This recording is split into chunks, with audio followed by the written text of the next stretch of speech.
नमस्कार, मैं हूं रवि कैंत्रा। हॉर्नबिल टीवी देख रहे हैं आप। शुरुआत बड़ी खबर से करते हैं। रक्षाबंधन पर सीएम धामी ने बड़ी सौगात दी है। बड़ा अपडेट आपको बता दें, उत्तराखंड परिवहन निगम में फ्री सफर करेंगी महिलाएं। परिवहन निगम के महाप्रबंधक ने आदेश जारी कर दिए हैं। तो रक्षाबंधन पर एक बार फिर से उत्तराखंड की महिलाओं के लिए ये बड़ी सौगात सरकार की ओर से।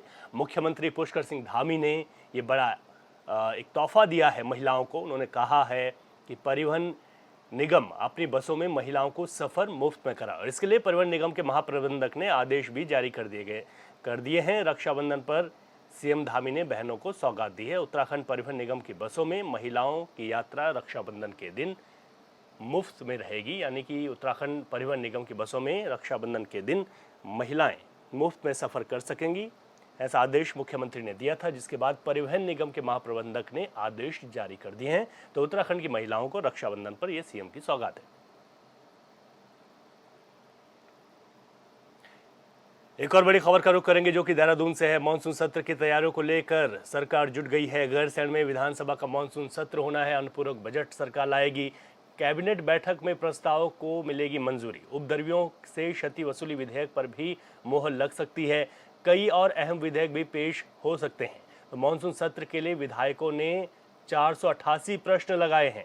अभी तक जो प्रश्न लगे हैं वो 488 प्रश्न लग चुके हैं मानसून सत्र को लेकर। तो आपको बता दें कि इस बार उत्तराखंड की ग्रीष्मकालीन राजधानी गैरसैंण में मानसून सत्र होने जा रहा है। 3 दिवसीय सत्र में कई अहम मुद्दों पर कई विधेयकों को सदन के पटल पर रखा जाएगा, जिसमें कई अहम विधेयक सरकार पेश कर सकती है, जिस पर सबकी निगाहें हैं। जब भी गैरसैंण में सत्र होता है तो उम्मीदें ज़्यादा बढ़ जाती हैं।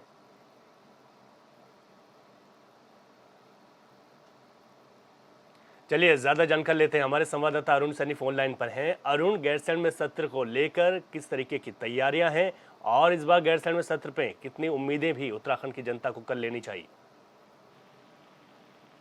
जी बिल्कुल। देखिए, मानसून सत्र इस बार जो है वो गैरसैंण में होने जा रहा है, और 30 अगस्त से लेकर 23 अगस्त तक जो है सत्र गैरसैंण में होगा, जिसमें कि इस बार गैरसैंण में जो सत्र हो रहा है इससे कई उम्मीदें भी उत्तराखंड वासियों को हो रही है कि बीजेपी लगातार जो है गैरसैंण को जिस तरीके से स्थायी राजधानी घोषित करने को लेकर तमाम सियासत की तेज होती है। तो ऐसे में जब जब गैरसैंण में सत्र होता है तब तब लोगों को एक उम्मीद चलती है, जो गैरसैंण को स्थायी राजधानी बनाने के पक्ष में है, जो चाहते हैं कि गैरसैंण स्थायी राजधानी बने। की कुछ ऐसा जो है यहाँ से निकल कर सामने आए कि जो लोग स्थायी राजधानी चाहते हैं उनके लिए कोई खुशखबरी की खबर आए। तो इसी के बीच ये तमाम उम्मीदें जो है जनता गैरसैंण की लगाकर रखती है, और उत्तराखंड की जनता भी जो है जो गैरसैंण को स्थायी राजधानी के तौर पर देखना चाहती है, वो भी उम्मीद लगाते हैं जब जब गैरसैंण में जो है सत्र होता है। इसी के साथ साथ ही इस बार जो है जो मानसून सत्र होने जा रहा है, जिसमें कि उपद्रवियों से क्षति की वसूली का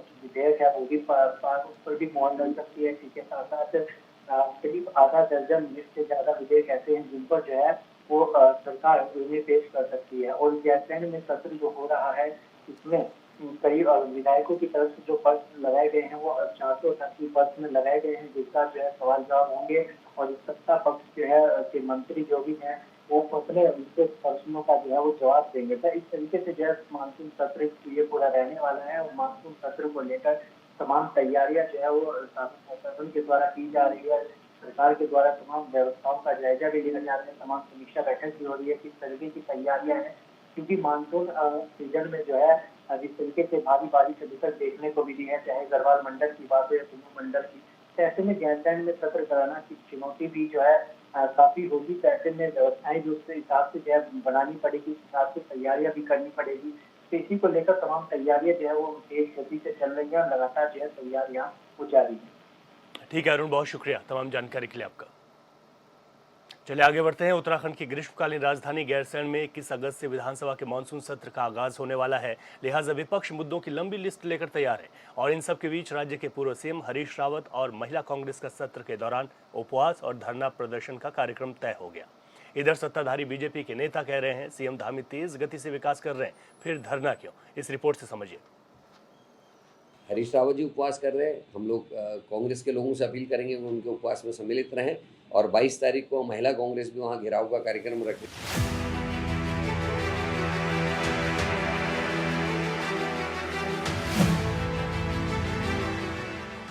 मतलब उत्तराखंड में कांग्रेस ने सरकार को घेरने की पूरी तैयारी कर रखी है। 21 अगस्त से उत्तराखंड की ग्रीष्मकालीन राजधानी गैरसैंण में विधानसभा का मॉनसून सत्र है। लिहाजा सत्ता पक्ष के साथ ही विपक्ष भी पूरी तैयारी में। कांग्रेस के कद्दावर नेता और प्रदेश के पूर्व सीएम हरीश रावत उपवास करने वाले, लिहाजा कांग्रेस के प्रदेश अध्यक्ष ने अपने नेताओं और कार्यकर्ताओं से अपील की है कि उपवास कार्यक्रम में सभी शामिल हों।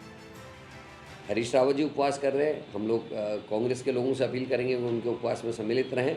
और 22 तारीख को महिला कांग्रेस भी वहाँ घेराव का कार्यक्रम रख रही है अपने कुछ मुद्दों को लेकर, महिला अपराध और बहुत सारी चीज़ें हैं, तो उस पर भी कांग्रेस वहाँ उनके साथ सक्रिय रहेगी। बात सिर्फ प्रदेश के पूर्व सीएम हरीश रावत के उपवास तक सीमित नहीं है। कांग्रेस प्रदेश अध्यक्ष करण मारा का कहना है कि सत्र के दौरान पूर्व मुख्यमंत्री हरीश रावत उपवास करेंगे और 22 अगस्त को महिला कांग्रेस की कार्यकर्ता सत्र का घेराव करने भी पहुंच रही है, क्योंकि सरकार जनहित के मुद्दों पर खामोश है। बात अग्निता हत्याकांड की हो या फिर महिला अपराध से लेकर किसानों की समस्या तक, सरकार ने सत्र की अवधि छोटी रखी है। देखिए, हम तो बहुत सारे मुद्दों को लेकर चाह रहे हैं। अंकिता है, महिला अपराध है, पुरौला उत्तरकाशी की जो 4 लड़कियों के संग बलात्कार हुआ, हरिद्वार में 14 साल की लड़की का रेप और मर्डर होना है, किसानों का मूल्य है, खटीमा उधम सिंह नगर की बाढ़ है, बेरोज़गारी है, ये भर्ती घोटाले हैं, जिला विकास प्राधिकरण में कुछ नए मामले सामने आ रहे हैं, उनको लेकर समस्याएं हैं, बेरोज़गारी है, भ्रष्टाचार है, लॉ एंड ऑर्डर है, सभी विषय ऐसे हैं जिस पर वहाँ उठने हैं, लेकिन समय कहाँ है। उत्तराखंड का मॉनसून सत्र ग्रीष्मकालीन राजधानी गैरसैंण में 21 से 23 अगस्त तक आयोजित होने जा रहा है। वहीं सत्र की अवधि को लेकर कांग्रेस प्रदेश महामंत्री नवीन जोशी ने कहा कि सरकार को कम से कम 7 या 10 दिन का सत्र आयोजित करना चाहिए था, लेकिन सत्र की अवधि मात्र 3 दिन की रखी गई। जोशी ने कहा कि 3 दिन के सत्र में कैसे जनता की समस्या उजागर हो पाएगी, कैसे जनता के मुद्दे सदन के पटल पर रखे जाएंगे। 3 दिन के सत्र में मुख्यमंत्री के अभिभाषण के बाद कोई कार्रवाई नहीं होगी, इसलिए सरकार को सत्र की अवधि बढ़ाने पर जोर देना चाहिए। गैरसैंण के अंदर जो इन्होंने 3 दिन का सत्र आयोजित किया, वो सत्र की जो अवधि है बहुत ही कम है। 3 दिन के सत्र में जो पूरे राज्य भर के जो हमारे प्रश्न हैं वो प्रश्न तक नहीं लग पाएंगे, वहाँ पे उन पर चर्चा भी नहीं हो पाएगी और मुख्यमंत्री का अभिभाषण होना है और क्या क्या उसके बाद कोई काम ही नहीं हो पाएगा वहाँ पे। तो सरकार को चाहिए था कम से कम 7 दिन का या 10 दिन का सत्र आयोजित करते, जिसमें राज्य से जुड़े जो मुद्दे हैं, जो विभिन्न मुद्दे हैं, जो कल्याणकारी योजनाएं हैं और जिन पे काम होना चाहिए था, उन पे चर्चा होती। मैं समझता हूँ कि 3 दिन के सत्र को ये पहले 7 दिन का सत्र था, इन्होंने 3 दिन में ख़त्म कर दिया। अब 3 दिन के सत्र को ये मुझे लगता है 1 दिन में भी ख़त्म कर देंगे और इससे कोई विकास से जुड़े जो एजेंडे हैं उन पे चर्चा नहीं हो पाएगी। तो मात्र खाना पूर्ति ये जो सत्र कर रहे हैं उसकी खाना पूर्ति मात्र कर रहे हैं। इधर सत्र की छोटी अवधि पर विपक्ष आरोप लगा रहा है कि सरकार विपक्ष के सवालों से बचना चाहती, इसलिए सत्र को मात्र 3 दिन का रखा गया, जिसके जवाब में विधानसभा अध्यक्ष ऋतु खंडूरी ने कहा कि सत्र करदाता के पैसे से चलता है। यदि बिजनेस होता है तो सत्र की अवधि बढ़ाई जाती, लेकिन बिजनेस नहीं होता है तो सत्र की अवधि बढ़ाना जनता के साथ खिलवाड़ होगा। देखिए, मैं आपसे 2 चीज़ें कहना चाहूँगी। हर मुद्दों को, हर चीज़ को पॉलिटिकल रूप में ना देखा जाए। सत्र लंबा होना चाहिए, छोटा होना चाहिए, ये निर्णय बिजनेस पर होता है। अगर बिजनेस है तो सत्र लंबा होगा। आप भी जानते हैं और हमारी सब जो जनता है वो भी जानती है कि जब सत्र चलता है तो टैक्स पेयर के पैसे से चलता है, उसमें पैसे लगते हैं, ऐसे ही नहीं चलता है सत्र। और टैक्स पेयर का पैसा लगाया जाए क्योंकि हम चाहते हैं कि ये 8 दिन चले। बिजनेस अगर होगा तो 8 दिन क्या 8 महीने चले, लेकिन द प्रॉब्लम इज़ कि बिजनेस होना चाहिए। बिजनेस अगर नहीं है और मैं कहूँ कि नहीं सत्र चलता रहे तो ये जनता के साथ खिलवाड़ होगा। विपक्ष के तमाम आरोपों पर सत्ता पक्ष का कहना है कि किस बात के लिए उपवास और धरना प्रदर्शन की तैयारी की जा रही है, ये समझ से परे। बीजेपी युवा मोर्चा की राष्ट्रीय उपाध्यक्ष नेहा जोशी का कहना है कि राज्य के सीएम पुष्कर सिंह धामी लगातार काम कर रहे हैं। आपदा क्षेत्रों में मुख्यमंत्री खुद जाकर देख रहे हैं और तेजी से काम किया जा रहा है। उन्होंने कहा कि हरीश रावत की उम्र हो चुकी है। आज प्रदेश में ऐसी सरकार है जो सभी क्षेत्रों में विकास कर रही है। कि विरोध प्रदर्शन किस बात का करने जा रहे हैं? आप देखिए, पिछले दिनों जब उत्तराखंड में आपदा आई तब ये लोग यात्रा निकाल रहे थे।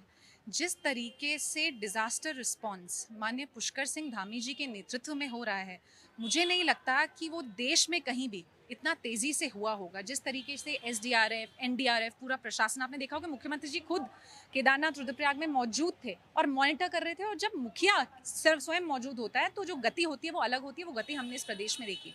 हरीश रावत जी, मुझे लगता है उनकी राजनीति जो इस प्रदेश के लिए अप्रासंगिक हो चुकी है। वो बात बात पर उपवास पर बैठ जाते हैं। उनके उपवास कब शुरू होते हैं, कब खत्म होते हैं, मुझे लगता है उनको भी खुद पता नहीं। और कहते हैं एक उम्र के बाद तो भूख वैसे ही कम लगती है।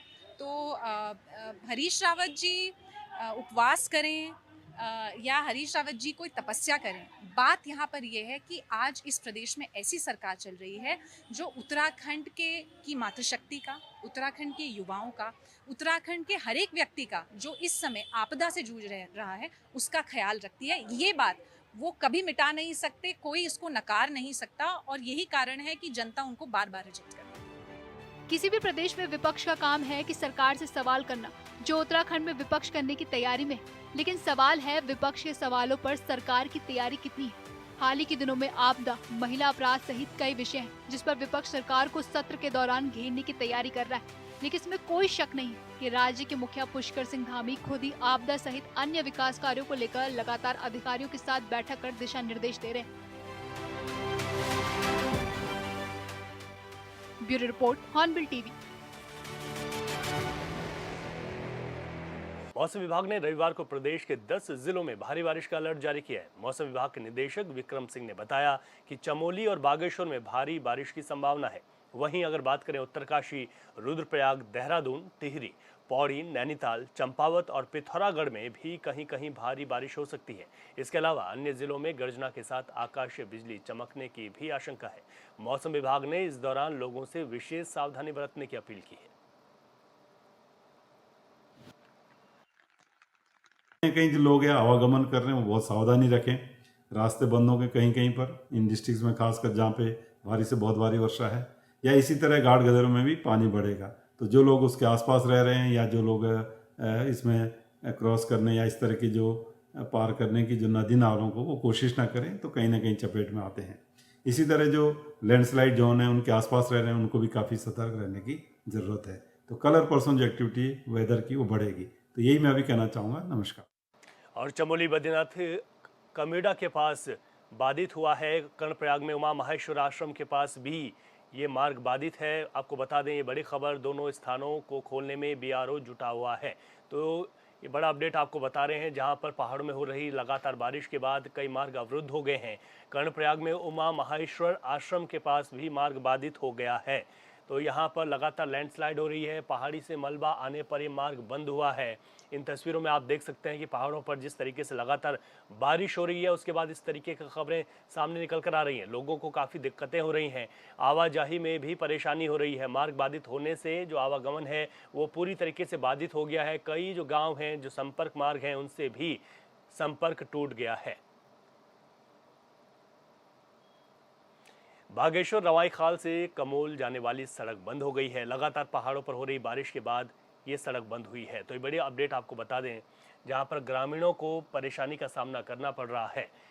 तो आपको बता दें बड़ी खबर, जहां पर लगातार पहाड़ों पर हो रही बारिश से सड़कें बंद हो रही हैं।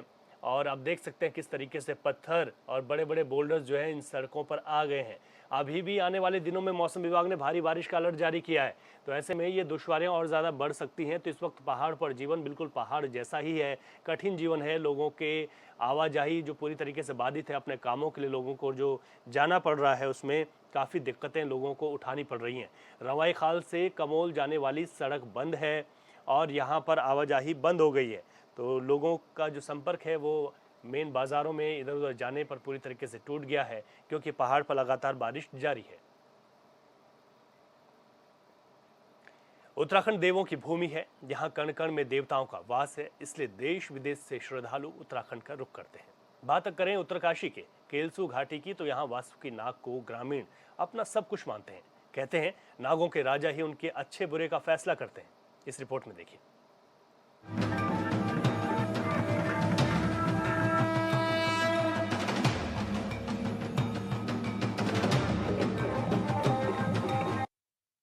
उत्तराखंड के उत्तरकाशी में नागलोक, यहाँ विराजते हैं वासुकी नाग देवता। गांव-गांव यहाँ नाग देवता की होती है पूजा। उत्तराखंड के सीमांत जनपद उत्तरकाशी मां गंगा और यमुना का उद्गम स्थल है। कहते हैं कि ये बाबा काशी विश्वनाथ की भूमि है। यहाँ आकर ऐसा लगता है कि स्वर्ग से भी सुंदर जगह आ गए हैं। यहाँ की संस्कृति में भी भगवान का वास है। कलसू घाटी में आजकल मेलों की धूम है। कलसू का मतलब होता है कैलाश, यानी भगवान शंकर की भूमि, जिसका साक्षात उदाहरण डोडी ताल में भी मिलता है। यहाँ भगवान गणेश की जन्म स्थली है। नाग देवता के बारे में जितना भी कहा जाए कम है।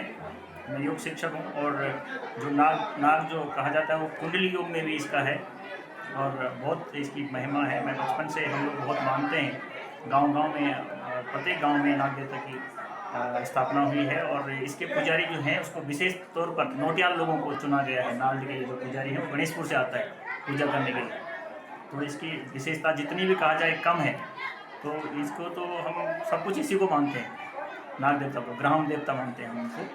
तो आज ये भव्य प्रोग्राम हमारे ग्राम सभा लोगों ने सब किया, ग्राम प्रधान ने, नवयुवक साथियों ने, तो बहुत आनंद आया हमको भी। ग्राम सभा नाड़ भगवान वासुकी नाग देवता यहाँ पर विराजमान है और मैं आप सभी को ये बताना चाहूँ कि भगवान वासुकी नाग देवता का जो उद्गम स्थल है ये मुद्गताल में है और मुद्गताल में ही भगवान वासुकी नाग देवता उत्पन्न हुए है। और भगवान वासुकी नाग देवता जो हैं ये शंकर भगवान के जो गले में विराजमान है। और आज समस्त ग्राम सभा नाड़ ने नाग पंचमी का भव्य और दिव्य जो यहाँ पर हमारा ये सांस्कृतिक प्रोग्राम था, आज के दिन पूरी ग्राम सभा इसको बड़े ही भव्य और दिव्य रूप में मनाती है। पूजा के लिए एकजुट होते हैं ग्रामीण। सार्वजनिक रूप से बनता है पकवान। मेहमानों की गांव में होती है खातिरदारी। आज हम बात कर रहे हैं नागलोक की, यानी कि वासुकी नाग की, जिसे नागों का राजा कहा जाता है। पुराणों के अनुसार भगवान शंकर ने वासुकी नाग की शक्ति से प्रसन्न होकर उन्हें धरती पर राज करने के लिए एक हिस्सा दिया था। आज हम दिखाते हैं आपको वह स्थान जहां नाग पंचमी को साक्षात दर्शन होते हैं वासुकी नाग के। जनपद उत्तरकाशी के कलसू घाटी में आजकल मेलों की धूम है। यहाँ के आराध्य देव वासुकी नाग देवता हर गांव में पूजे जाते हैं। महिला पुरुष ताल से ताल मिलाकर रासो नृत्य करते हैं। हर घर में पकवान बन रहे हैं। गांव में आने वाले हर इंसान की खातिरदारी में ग्रामीण जुटे हैं। यह नाग देवता वासुकी नाग देवता है और ये जो पूरा भूमंडल है ये 9 खंडों में विभाजित है। यह उत्तराखंड विशेषकर नाग देवता को समर्पित है। यहाँ के पूरे उत्तराखंड के प्रधान देवता नाग देवता हैं और वैसे तो माना जाए तो पूरी पृथ्वी नाग के ऊपर ही, शेष नाग के ऊपर टिकी हुई। नाग 9 प्रकार के मुख्य होते हैं। आज भगवान नाग देवता जो है अपने पाताल लोक में सुधार रहे हैं और 6 महीने के लिए, और बसंत पंचमी को फिर ऊपर निकल जाएंगे। और ये जो है भगवान वासुकी नाग का स्थान जो है, मेन स्थान जो है इसका मुद्गताल में है और मुद्गताल में इनका जन्म हुआ था। और जब ये यात्रा पे जाते हैं तो अपनी यात्रा वहाँ से करके लाते हैं, वहीं का जो है इनका जन्मस्थली है। भोलेनाथ की भूमि है कलसू घाटी। देवता पर ही छोड़ा जाता है फैसला। विशेष रूप से नागपंचमी के दिन यहाँ भगवान वासुकी नाग देवता की पूजा होती है। ग्रामीण देवता को प्रसन्न करने के लिए पूजा करते हैं। दिन भर यह सिलसिला जारी रहता है और आखिरी में प्रकट होते हैं वासुकी नाग देवता। भगवान भोलेनाथ की इस भूमि में हर गांव में नागों की पूजा होती है और नागराज देवडोली पर अवतरित होकर भक्तों की समस्याओं का समाधान करते हैं। यहाँ शादी से लेकर हर फैसला देवता पर छोड़ा जाता है। वासुकी नाग से हमारी जो है परंपरा से, बुजुर्ग गणों से, हमारे दादा परदादाओं से वासुकी नाग देवता क्या कहने के अनुसार हम सब कार्य करते हैं और हमारे जो भी दुख सुख उसी वही देवता जो हमारा जो है संकट विमोचन करता है। और इसी प्रकार से हम अपनी जनता से आग्रह करते हैं कि इस पर्व को, नागपंचमी के पर्व को अधिक से अधिक संख्या में, अधिक से अधिक प्रोत्साहित करें और बाहर से आए हुए अतिथिगण भी इस नाग पंचमी के शुभ अवसर पर हमारी ग्राम सभा में पधारे और उनका स्वागत और गीत गान चले। यहाँ पर हमारी जो पुरानी संस्कृति है वो यथावत जीवित रहे। तांदी नृत्य कर देवता का करते हैं स्वागत। सभी समस्याओं का समाधान करते हैं देवता। केलसू के लोग यहाँ तक मानते हैं कि देवता लड़के और लड़की की कुंडली का मिलान करते हैं। साथ ही गांव में लड़ाई झगड़े होने पर दोनों पक्ष देवता के पास जाते हैं और देवता एक जज के रूप में फैसला करते हैं। नाग पंचमी के अवसर पर यहाँ भक्तों की भीड़ लगती है और महिला पुरुष दोनों तांदी नृत्य कर देवता का स्वागत करते हैं। यही नहीं है, देवता के सामने लोग अपनी समस्याओं को रखते हैं और देवता उनका समाधान करते हैं। आज हमारे नाग देवता के नियमानुसार और जो हर साल श्रावण महीने में नाग पंचमी के रूप में मनाए जाते हैं, उसे हमारे ग्राम सभा के सभी लोग, महिला पुरुष बड़े हर्षोल्लास के साथ मनाए जाते हैं। ये पारंपरिक त्यौहार के रूप में इसे मनाया जाता है और जिसमें मैं गुजारिश करूंगी सभी से कि इस बार थोड़ा कम लोग थे तो अगली बार ज़्यादा से ज़्यादा लोग इस नाग पंचमी में शामिल होने का कष्ट करेंगे। उत्तराखंड के गढ़ कण की है मान्यताएं। उत्तराखंड को कहा जाता है देवों की भूमि। कुल मिलाकर ये कह सकते हैं कि केलसू घाटी के लोग एकजुट होकर रहते हैं और सभी साथ मिलकर पूजा पाठ करते हैं। किसी भी घर में किसी भी तरह की समस्या होती है तो गांव के लोग आराध्य देवता से गुहार लगाते हैं और गांव के लोग मानते हैं कि उनकी समस्याओं का समाधान भी होता है। उत्तरकाशी से हॉर्नबिल टीवी के लिए दीपक नौटाल की रिपोर्ट। और इस बुलेटिन में अभी के लिए इतना ही। खबरों से अपडेट रहें और देखते रहें हॉर्नबिल टीवी। इजाजत दीजिए, नमस्कार।